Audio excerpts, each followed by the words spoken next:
เคล็ดลับการเฮ็ดหมกปลาเฮ็ดจังใดจึงให้มันแซ่บเฮ็ดจังใดปลาจึงบ่คาวมื้อนี้สิมาแจกสูตรและก็วิธีเฮ็ดทุกอย่างให้ทุกคนได้เบิ่งได้ชมเครื่องปรุงมีหยังแหน่ใส่หยังแหน่ทุกคนมื้อนี้จะมาบอกแบบบ่ปิดบังเลยมีหยังแล้วจะบอกสูตรเบิดทุกอย่างสบายดีมื้อนี้มาพบกับเซปเปอร์เช่นเคยเนาะปลาที่เซปเปอร์จะนำมาใส่ก็คือปลาคอหลังจากนั้นเชฟเปอร์ก็จะแนะนำเอาปลาไปคั่วเนาะขออนุญาตที่บ่ได้เห็นตอนขาตอนหยังนี่ก็แม่นวัตถุดิบหลักประเภทผักของเชฟเปอร์ก็มีหัวชิงไข่ใบกี่หอมผักอีตูผักบัวหมากเล่มเนาะทุกคนจากนั้นเชฟเปอร์ก็จะได้นำมาตำข้าวเบื่อแล้วก็มะเผ็ดใส่ละลายหนึ่งเนาะเชฟเปอร์มาหลังจากข้าวเบื่อและมะเผ็ดแหลกละเอียดแล้วเฮาก็จะได้ตักมาใส่ปลาที่เฮาคั่วแล้วนั่นทุกคนเนาะแล้วเฮาก็จะมาใส่เป็นนัวนะทุกคนหมักหน่อยใส่หน่อยหมักหลายใส่หลายหลังจากนั้นก็ใส่เกลือลงไปในน้อยหนึ่งนะทุกคนกะเอาเด้อทุกคนเด้อปลาบ่หลายก็ใส่น้อยหนึ่งหลังจากนั้นเฮาก็จะมาขล้นให้มันเข้ากันก่อนน้อยหนึ่งนะทุกคนเนาะจากนั้นเฮาก็จะนำเอาผักที่เฮากะเกียมไว้นั้นลงไปเลยนะทุกคนลงไปหมดเลยแล้วเฮาก็จะมาขล้นให้มันเข้ากันเชฟเปอร์ก็จะใส่ไข่นำเด้อทุกคนเด้อใส่ไข่นำหน่อยหนึ่งเพื่อให้มันเป็นเนื้อหนังอันเดียวแล้วก็เพิ่มความหอมความนัว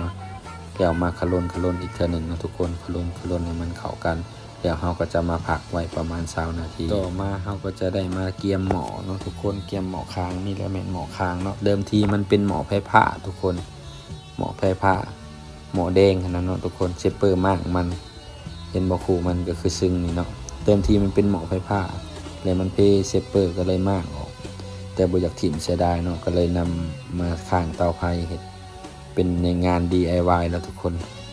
เป็นจังไดคักอยู่ทุกคนใครอยากเฮ็ดแบบนี้ก็เฮ็ดได้เด้อทุกคนเด้อบ่ต้องถิ่มเดิมทีมันเป็นหม้อแดงแบบซี่แหละทุกคนนั่นเชฟเปอร์ก็มอบหน้าที่นี้ให้น้องสาวสุดที่รักหรือว่าหมอสละเอียเนาะทุกคนเพิ่นเป็นคนห่อให้เพราะว่าเพิ่นถนัดด้านนี้เนาะหรือว่าเพิ่นอยากมาซอยเชฟเปอร์เฮ็ดกินนะเพิ่นเลยจะมาห่อให้เพิ่นห่อก็บุดเดียวก็แล้วเนาะทุกคนเพราะว่าปลามีหน่อยเนาะทุกคนปลาตัวเดียวเนี่ยใส่ประมาณครึ่งกิโลหรือว่า7ขีดถ้ากายครึ่งโลก็ทุกคนตัดผ่ามาอีกบัดนึงก็ห่อจนห่อสุดท้ายเนาะทุกคนได้4ห่อทุกคนรวมทั้งหมดได้4ห่อปลาตัวหนึ่งได้4ห่อถือว่าได้หลายเติบเนาะเพิ่นก็จับโซ่ให้เบิ่งแบบนี้เนาะจากนั้นเชฟเปอร์ก็จะได้นำไปนึ่งเด้อทุกคนเด้อตอนนี้ก็เชฟเปอร์ก็จะนำลงไปใส่หม้อซึ่งที่เชฟเปอร์ค้างไว้เนาะเพื่อให้มันพดมันยังกันความร้อนก็ปกติแล้วทุกคนไฟกลางหรือว่าเตาถ่านธรรมดานี่แหละทุกคนจะได้นำเศษใบตองที่มันเหลือเนาะมาปกด้านเทิงไว้เนาะทุกคนปกไว้ให้มันห่มแล้วเราก็จะอัดผ้าหม้อไว้20นาทีผ่านไปเนาะเชฟเปอร์1บ่ดนเนาะใช้เวลา20นาทีก็สุกแล้วเพราะว่าปลามันสุกไวเนาะทุกคนเชฟเปอร์ก็จะได้มานำมาปรุงไว้เนาะทุกคนเปิดขึ้นมาอ้ายทวนเลยเนาะทุกคนเนาะ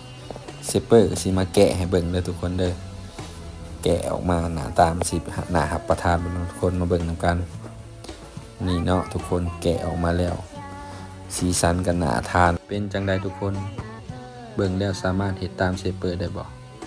มื้อนี้เชฟเปอร์ก็สิได้แกะกินแต่2ห่อเนาะจงไว้2ห่อไว้กินมื้ออื่นเช้าเนาะทุกคนแกะอีกห่อนึงเลยทุกคนห่อนี้ก็งามคือกันทุกคนแต่ละห่อก็งามนี่เนาะใส่ไข่แล้วมันเป็นก้อนเนื้ออันเดียวเนาะสีสันมันก็จะงามแบบนี้เนาะมื้อนี้เชฟเปอร์ก็จะได้ย่อผ้าขาวเองเนาะ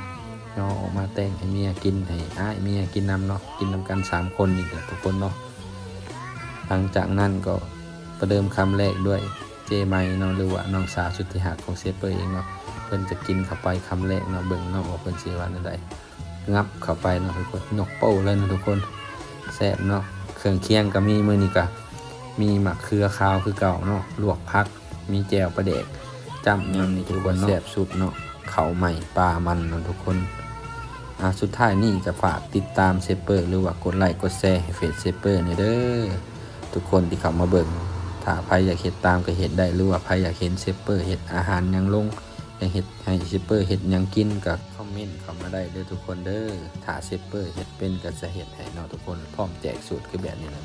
คลิปนี้ก็สิบ่มีหยังหลายเด้อทุกคนเด้อฝากกดไลค์กดแชร์ติดตามเชฟเปอร์นี่เด้อแล้วพบกันใหม่คลิปต่อไปเนาะทุกคนสุดท้ายนี้ขอกล่าวคำว่าสบายดี